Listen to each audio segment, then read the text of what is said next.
ہم اپنی غلطیوں سے زیادہ اپنی شرافت کی قیمت ادا کرتے ہیں۔ اپنے رب پر یقین رکھیں، وہ آپ کے ساتھ ہے۔ وہ آپ کی سوچی گئی تدبیر سے کئی گنا بہتر تدبیر سے معاملے کو سنبھال لے گا۔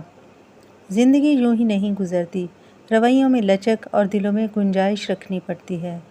عورت کے بناؤ سنگار پر صرف اس کے محرم کا حق ہے۔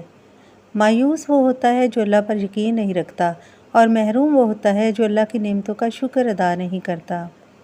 اور زندگی میں کچھ غم ایسے بھی ہوتے ہیں جو کہ ہر خوشی میں یاد آتے ہیں۔ اللہ کی محبت انسانوں سے محبت کرنے سے عطا ہوتی ہے۔ جو اس کی اشرف تخلیق سے پیار نہیں کرتا، وہ خالق سے محبت نہیں کر سکتا۔ حضرت علی رضی اللہ تعالیٰ عنہ نے فرمایا، محنت کا پھل، مصیبت کا حل اور آنے والا کل سب اللہ کے ہاتھ میں ہے۔ اللہ صبر شکر ادا کرنے والوں سے بہت محبت کرتے ہیں۔ وہ سب یوسف علیہ السلام کو کنویں کی گہرائی میں پھینکنے پر راضی ہو گئے، لیکن اللہ نے انہیں تخت پر بلند کیا۔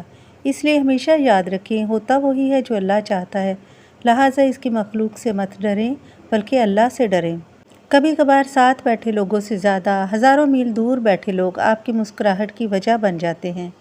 جوانی میں ہر قدم پھونک کے رکھیے، کہیں ایسا نہ ہو کہ لکھیں آپ لیکن آپ کا لکھا ہوا آپ کی اولاد پڑھے۔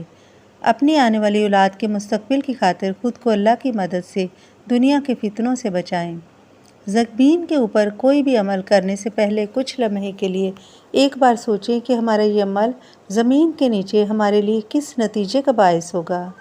غلط کام غلط ہی ہوتا ہے، نیت اچھی ہونے سے کوئی حرام مکروہ جائز نہیں ہوتا۔ اپنا قیمتی وقت ضائع نہ کریں، ہر لمحہ ہر اس چیز سے فائدہ اٹھانا سیکھیں جو آپ کے میزان کو بھاری کر دے۔ مومن صرف اپنی ذات میں نہیں جیتا، ایک طرف وہ اپنے رب کو راضی کرتا ہے اور دوسری طرف بندوں کی خیر خواہی کرتا ہے۔ تمہاری روتی آنکھوں نے جو شکوے کیے ہیں وہ اللہ نے سنے ہیں۔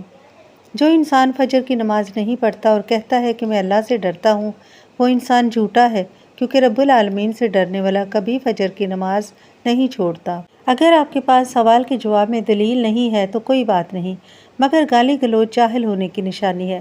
فیصلہ آپ نے کرنا ہے۔ دھوکہ کھانے کے بعد تقریباً ہر انسان پہ ایک ایسا وقت ضرور آتا ہے جب اس میں بلا وجہ کی دوستیاں، زبردستی کے تعلقات اور غیر ضروری گفتگو کرنے کی چاہ ختم ہو جاتی ہے۔ تعلقات کو نبھانے کے لیے عہد و پیمان کی ضرورت نہیں ہوتی، ضرورت ہوتی ہے تو بس ایک دوسرے سے مخلص ہونے کی۔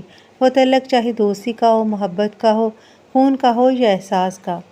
ہم باہر کی جتنی بھی جنگیں لڑیں، اپنے اندر کی جنگ سے ہار جاتے ہیں، اور یہ ہار اتنی بری ہوتی ہے کہ ہم خود کو سمیٹتے سمیٹتے بکھر جاتے ہیں۔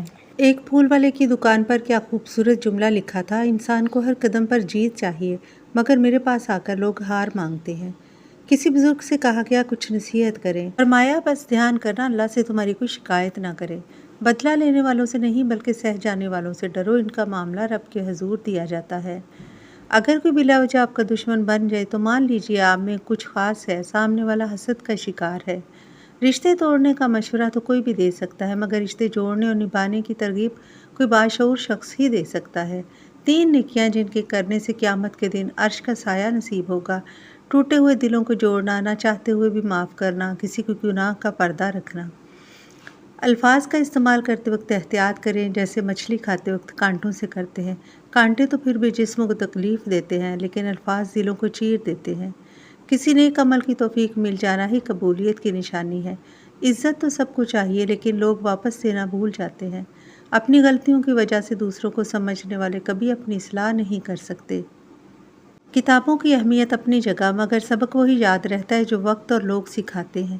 اس دنیا کو صرف ایک شے بامعنی بناتی ہے، وہ ہے آخرت کی یاد۔ سب راستے بند ہو سکتے ہیں، مگر میرے رب کی رحمت کا راستہ کبھی نہیں بند ہو سکتا۔ درود پڑھیے، سلام ملتا ہے، سلام پڑھیے، جواب ملتا ہے۔